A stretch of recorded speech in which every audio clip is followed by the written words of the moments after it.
दोस्तों नमस्कार, मैं मनोज कुमार शर्मा एक बार फिर आपके बीच में प्राइम टाइम पर बात करने के लिए। बिहार चुनाव में कल वोटिंग पड़ने वाली है और उस वोटिंग में होगा क्या, आखिर ऐसा क्या हो गया है कि जो वोटिंग में कुछ गड़बड़ झाले का अंदाजा लगने लगा है। कुछ ऐसी चीजें और कुछ धुई पछाड़ और कुश्तियां और सियासत की वो दांवपेच चले जाने लगे आखिरी समय में, जिसकी कुछ उम्मीद नहीं थी। जिस तरह से प्रधानमंत्री मोदी जी ने एक पहलवान खड़ा कर दिया था, चिराग, जो चिराग जलाने वाला था नीतीश की झोपड़ी को, अब देर से समझ में आया नीतीश को। ये वीडियो मैंने 8 अक्टूबर को डाला था कौन नहीं था, वो वीडियो वायरल हो रहा है। वो शायद देखना ना बोले, ढूंढ लीजिएगा, 8 अक्टूबर को डाला है मेरे ही उस पर। जो मेरे अनुमान थे वो आज बिल्कुल सही नजर आ रहे हैं। अब ऐसा क्या हुआ, क्यों हुआ, किस लिए हुआ कि नीतीश कुमार को यह कहना पड़ा कि मेरा आखिरी चुनाव है? क्या ये उनकी सहानुभूति अपील थी कि बस एक बार बना दो, आगे नहीं बनूंगा, या क्या था? लेकिन इसके मायने नीतीश कुमार भी अच्छी तरह जानते हैं। वो ये जानते हैं चतुर पॉलिटिशियन है, लेकिन मोदी जी के साथ दोस्ती करके ठीक उसी तरह फंस गए जैसे कि बंदर मगरमच्छ के साथ फंस गया था। यह पंचतंत्र की कहानी बाद में बताऊंगा, पहले सियासत की कहानी और इसके थोड़े से दांवपेच समझिए। शुरू करते हैं नीतीश कुमार के खिलाफ बिहार के युवाओं का गुस्सा, उनकी रैलियों में पथराव, उनकी रैलियों में उन पर प्याजों का मारा जाना, उनका बहिष्कार किया जाना, अचानक से भारतीय जनता पार्टी के पोस्टरों से नीतीश का नाम गायब हो जाना, फोटो गायब हो जाना, उसके बाद खाली प्रधानमंत्री का फोटो आना, उसके बाद पिछली रात बिहार के हर मतदाता को प्रधानमंत्री की चिट्ठी लिखना, एक विवशता दर्शा रहा था। नीतीश जी पर मोदी जी का यह एहसान था कि हारेंगे तो हम आपकी वजह से हारेंगे, आप इतने अलोकप्रिय हो। चिराग पासवान बोल रहे थे नीतीश को सत्ता में नहीं बैठने देंगे, बीजेपी का मुख्यमंत्री बनाएंगे। अब जो सटीक चक्रव्यूह था भारतीय जनता पार्टी का, उसमें फंस गए थे नीतीश कुमार। उसमें कुर्बानी देने के अलावा कुछ बचा नहीं था। बिहार चुनाव की जो स्ट्रेटजी उन्होंने सोची थी वो उनके विपरीत निकली। हालांकि कभी उन्होंने बिहार विधानसभा में एक जवाब दिया था, मर जाऊंगा मिट जाऊंगा, लेकिन भारतीय जनता पार्टी के साथ कभी नहीं आऊंगा। लेकिन भारतीय जनता पार्टी के साथ आए, एक घोटाला हुआ, उसमें भारतीय जनता पार्टी ने ब्लैकमेल किया और उसके बाद ये फंस गए जाल में, पंजे में फंस गए। अब नीतीश कुमार जाएं तो जाएं कहां, करें तो करें क्या? तब उन्होंने कल अपील की शाम को, इसको समझने की कोशिश कीजिएगा। कल शाम को उन्होंने एक अपील की जिसमें कहा ये मेरा आखिरी चुनाव है। एक तरह से अपने समर्थकों को एक ऐसा संदेश देने की कोशिश की जिसमें उन्होंने कहा सीधे सीधे कि भारतीय जनता पार्टी को वोट मत डालना। मैं तो जीतूंगा नहीं, लेकिन भारतीय जनता पार्टी को हराने में कसर मत छोड़ना। अब इसको लेकर के गोदी मीडिया और दुनिया भर का आज तक हो या एबीपी चैनल हो, सब लग गए अपने अपने हिसाब से मनन करने। लेकिन बिहार की जो पॉलिटिक्स होती है वो चक्रव्यूह से भी ऊपर की, मतलब ऐसी पॉलिटिक्स होती है जो अच्छों का दिमाग हिला देती है। इंटरनली संन्यास की बात बोल करके नीतीश कुमार ने तेजस्वी यादव को एक तरह से अभयदान दे दिया, अपने समर्थकों को बोल दिया कि मुझे तो हराया जा रहा है, मेरी बेइज्जती की जा रही है, मेरा आखिरी चुनाव है और बेइज्जती कौन कर रहा है आप लोग जानते हो, तो वोट तेजस्वी को दे देना, चिराग पासवान को मत देना और बीजेपी को मत देना। क्या आप समझते हैं इस आकलन के पीछे की क्या सच्चाई होगी, या इस सच्चाई से आप वाकई रूबरू हैं या समर्थन करते हैं इस सच्चाई का?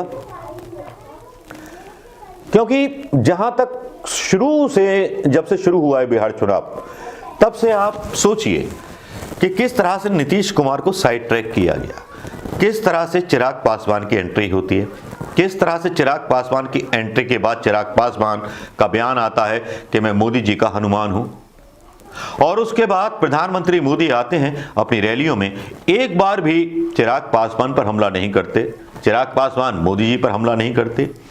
एक सुनियोजित साजिश थी नीतीश के खिलाफ कि नीतीश को हराया जाए।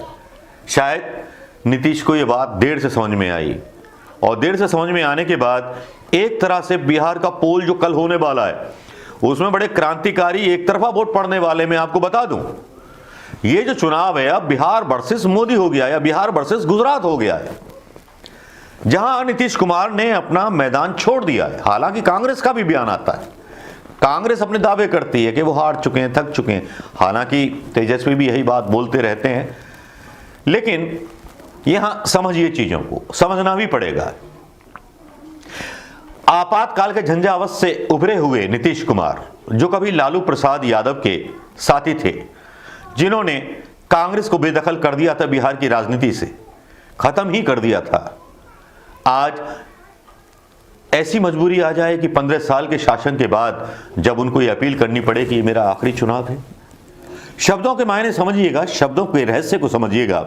शब्दों के रहस्य जो मेरी समझ में आए वो ये हैं, और गोदी मीडिया जो रहस्य समझा रहा है वो ये है कि एक संवेदनात्मक जो है अपील है, मेरा आखिरी चुनाव है, जिता दो। उन्हें बेचारा करके बताया जा रहा है, एक बिहारी को बेचारा करके बताया जा रहा है।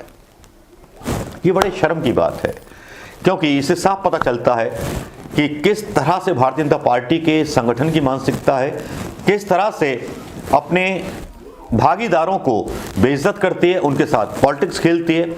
मैंने बात की थी ना आपको, बंदर और मगरमच्छ की दोस्ती, ये पंचतंत्र की कहानी है। चलिए सुना देता हूं। ये कहानी है, एक बंदर और मगरमच्छ की दोस्ती हो गई। बंदर रहता था पेड़ पर नदी किनारे, मगरमच्छ आता रहता था तो बंदर जो था उसको सेब वगैरह फल वगैरह डालता रहता था। अब दोनों में दोस्ती हो गई। अब दोस्ती हो गई, कोई बात नहीं, आना जाना शुरू हो गया। आना जाना क्या शुरू हो गया, बंदर ही उसकी सेवा करता रहता था मगरमच्छ की, मगरमच्छ कभी सेवा करता नहीं था। तो एक दिन बंदर बोला मगरमच्छ से, यार हमारी दोस्ती हो गई है, कभी कभी उसको अपनी पीठ पर बिठा करके नौका विहार या नदी विहार करा दिया करता था मगरमच्छ। तो एक दिन बंदर बोला, यार तुम अपने भी तो घर ले चलो। मगरमच्छ से बोला कि हाँ यार जरूर। तो मगरमच्छ अपने घर की तरफ चल दिया और बीच मझधार में बोला, मैं अब तुम्हारा दिल खाऊंगा, भूखा हूं। बंदर ने अपने माथे पर हाथ ठोक लिया। ठीक वैसे ही बंदर की हालत नीतीश कुमार की हो गई है, जो मगरमच्छ रूपी मोदी जी की पीठ पर सवार थे। नीतीश का पूरी तरह से मटिया मैट कर दिया भारतीय जनता पार्टी ने। कहते हैं ना कि एक किसी राक्षस से मैं तुलना नहीं करना चाहता, आपको भी कहावत याद आ रही होगी, जो एक थी, मतलब जब समुद्र पार कर रहे थे हनुमान जी, उस तरह से ताड़कासुर थी या क्या थी, सुरैना थी, मैं थोड़ा सा नाम भूल रहा हूँ। जब हनुमान जी उसके मुख से और वहाँ से नाक से निकल आए थे, जरा कमेंट करके बताइएगा, भक्त हो तो जरा बताइएगा, मुझे इतनी नॉलेज नहीं। तो उस ताड़का, तो उसी तरह से मोदी जी ने उनका दिल, राजनीतिक दिल, मगरमच्छ बनकर के खा लिया। लेकिन एंड टाइम पर इस बंदर को भी अकल आ गई। इसने भी उस मगरमच्छ को यह बताया कि यार दिल तो हम साथ में रखते ही नहीं, पेड़ पर लटका के रखते हैं, दिल कहां से खा लोगे, चलो जरा सा मोड़ो गाड़ी, मैं दिल देता हूं तुम्हें। यार कमाल है यार, तुम पहले ही बोल देते। अब मगरमच्छ समझा कि बाकी दो दिल होते होंगे, दिल ये पेड़ पे रखते होंगे, इसलिए कूदते फिरते रहते हैं। बंदर बुद्धिमान था नीतीश कुमार की तरह। मगरमच्छ उसको उसके वहां तक लेके आया और उसके बाद उसको छोड़ा। बंदर सीधे अपने पेड़ पर चढ़ गया और उसको बोला, भैया नमस्ते, आज के बाद तेरा यकीन नहीं करूंगा। तो बिहार की सियासत में पंचतंत्र की कहानी का यह मतलब सीधे सीधे बता देता है कि बंदर ने धोबी पछाड़ मार दिया है मगरमच्छ रूपी प्रधानमंत्री मोदी को और शाह की सियासत को। दोस्तों कैसा लगा ये वीडियो अच्छा लगा हो तो शेयर कीजिएगा दोस्तों। नमस्कार, जय हिंद।